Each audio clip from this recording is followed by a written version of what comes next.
Welcome back to my channel. Today we will do tokens.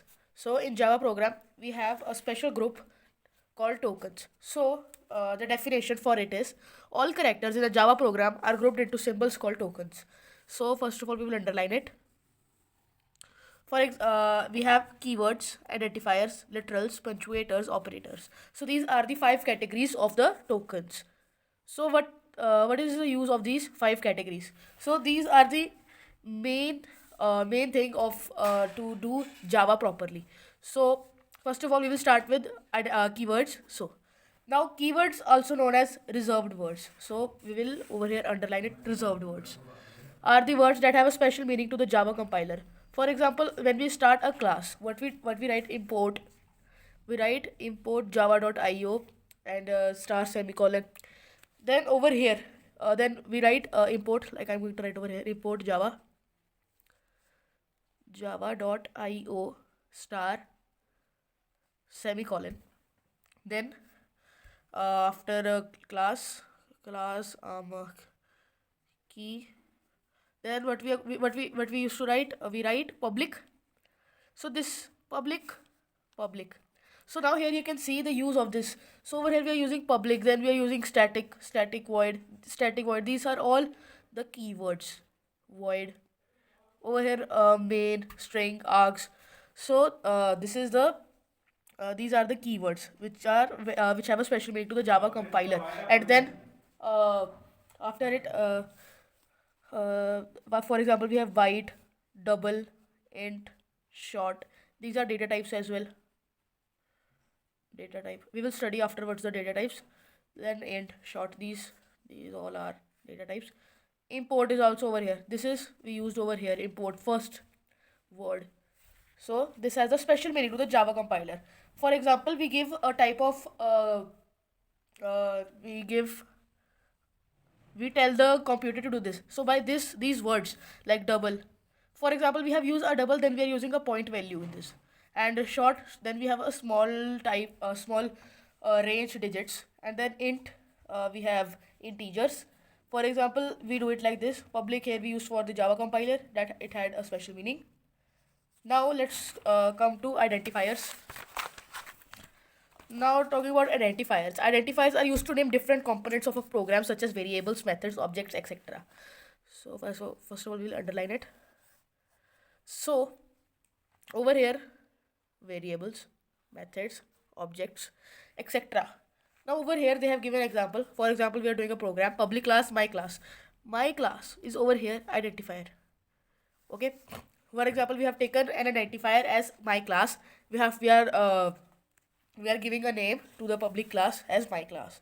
So you must be thinking why we have not given space over here, or why can't we write any type of like a dollar sign, slash sign, but why we have written like this. So this have a type of rules. So like here we are going to study about the rules, Java identifiers naming conventions. So over here what all rules are there and what all we have to follow. Now an identifier can consist of any combination of letters, digits, the underscore character. Now over here you can only use underscore and dollar sign, not any other sign. And an identifier cannot begin with a digit, so we cannot begin it with a digit. Both uppercase and lowercase letters can be used in naming an identifier. So we can write over here my class is there, we can also write my class. We can also write it as this. Java is a case sensitive, which means that two identifier names that differ only in upper and lower case characters. For example, I have written my class and my class over here. You must be thinking that the meaning is same, but we have the case is different. For example, we have used uppercase over here and lowercase over here. So it is a case sensitive language, and in Java these both are different. Okay. Now here they are given example are considered to be different identifiers. Therefore, total. We all know that the meaning of this all are same. For example, total is the full. We can say full. So total same. Total these are not same. For the meaning they are same. They are different identifiers, you can say. Then some we can use in programs, like example of some valid identifiers. They have given example. Student name here we used underscore, here we are using dollar. We can use dollar and underscore in front in starting only, but we cannot use any digit. We cannot use digit when we have to begin. So after it we can write the digit after starting the name of the class, or you can say object. So these are all the valid identifier, and some of invalid identifier are this. So over here, this it is a Java keyword, total amount. Space we cannot give over here. That's why we have not given space over here. If we gave space over here, it was an invalid identifier. So you have to make sure that you don't give space. Total amount, not given space. Here we started with digit. Total marks, we cannot use this. We only have to use underscore, not this slash. We might get confused in this, but yeah, we have to use underscore. Now I think you are clear with identifiers. Let's come to literals. So over here, literals are a sequence of characters that represents value in a program and are stored in variables. Literals are made of digits, letters, and other characters. Java supports the following types of literals. So over here, we will underline this statement.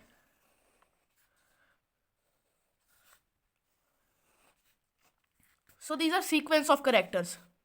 In short language, it is a sequence of characters. If someone asks you what are literals, so you have sequence of characters. Then literals are made of digits. So there are many type of literals. They are digits. They can be digits, letters, characters. So from the category, we will study the category over here. From this you will get clear. I know that you will not be able to clear that what is literal. You can clear yourself over here. So as I told you, we can use digits. So that's why there are a category of literal known as numeric literal. So you all know the meaning of numeric. So it is digits, of course. So then the definition, numeric literals are values that make a list of digits 0 to 9. So you have to know the range. Decimal point, we can write decimal positive or negative sign. They are of two types. So you have got to know that the rules, point over here, positive sign, negative sign, they are of two types. So in numerical literals, in this category, we have two more categories in this subparts, you can say. Integer literals. Integer literals are values which represents whole number only. So you know what is whole number, 0 to infinity. They can be positive or negative values. The integer's value that contains no sign represents a positive value by default. In maths, we do like this, 64. We know that it is in positive. As well as in Java, the concept is same. Example of some valid integers, these both are. If you don't use over here plus sign, that as well as a positive integer. So here we have used minus 94 as a negative integer. Some valid integer literals are this one and this one. Why they are not in valid integers? Because over here we are told that we can only use points, decimals, positive and negative sign. But over here we are giving a space and comma, but they were only allowed in the they were not allowed in the identifiers as well. We were not allowed to use commas. You must have remember real literals. Real literals are also called floating point. Floating is a type of data type. I'm going to explain you afterwards. They represent values with a decimal point. So if something comes floating, then you have to just remember that we are talking about decimals. So a real literal is the fractional form consists of signed or unsigned digits, including a decimal point between the digits. Example of some valid real literals in the fractional form are 12.31 minus 7. So these are all the valid real literals. So in interior literals, what we followed was the decimal sign, decimal, and positive and negative sign. And over here, a point. Same over here. Some valid real literals are in the fractional form are. These are invalid. Sorry, this is invalid because it don't have any point. This is again. Now you must be thinking, why isn't it a valid literal? It is because it don't have any last digit. Like here should be 0 0. They should have write they should write 0 or over here. So that's why it is invalid real literal. So this is also not allowed, and these two decimal points are not allowed in the real literals, and comma again not allowed over here. So they are using, so that's why it's invalid. So I think you must be knowing that what is real literal and what is integer literal, and their and what is numerical literals.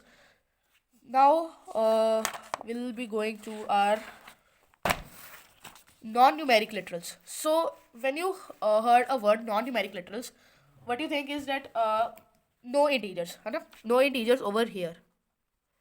Okay. So if there are no integers, then what is there? Then it is the alphabets. You can say K, L. Over here we have used. So character literals and string literals. There are two subparts of non-numeric literals. Literals of this type represents exactly one character inside single quote. Some example are. So over here only one rule is there. Just we have to do is use single quotes. Then over here we will use any alphabet. For example K. Here we can use semicolon at the rate x. Here you can use 6 as well. String literals one or more characters enclosed inside the double quotes. In character literals you used only single quotes, and in string literal you can use double quotes. But we cannot use single quotes in string literals. Okay. Talking about Boolean literal. When you heard this word Boolean, your mind should be occupied by the fact that they are talking about a statement. In the statement, something is true and something is false. Over here, the same concept is used. So over here, true or false. Boolean means true or false. This is, you have to learn. The logical value true and false are the Boolean literals. During a logical evaluation, the true, false literals represent on, off, yes, no, presence, absence of something. So I think you get to know what is Boolean literal.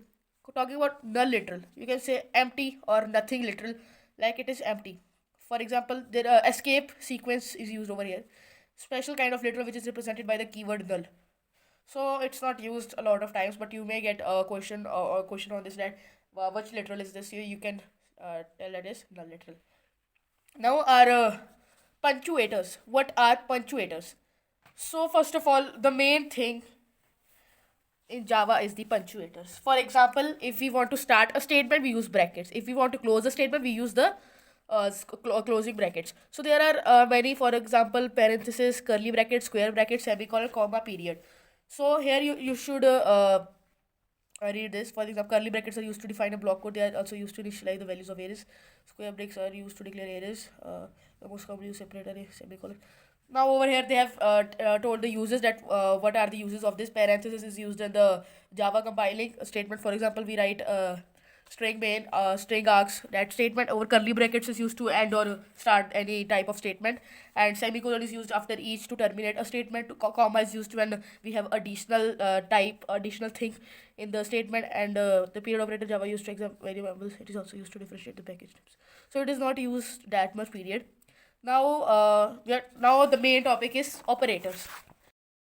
Today we will only study till punctuators, and we will do operators in the next video, because this is a very large topic.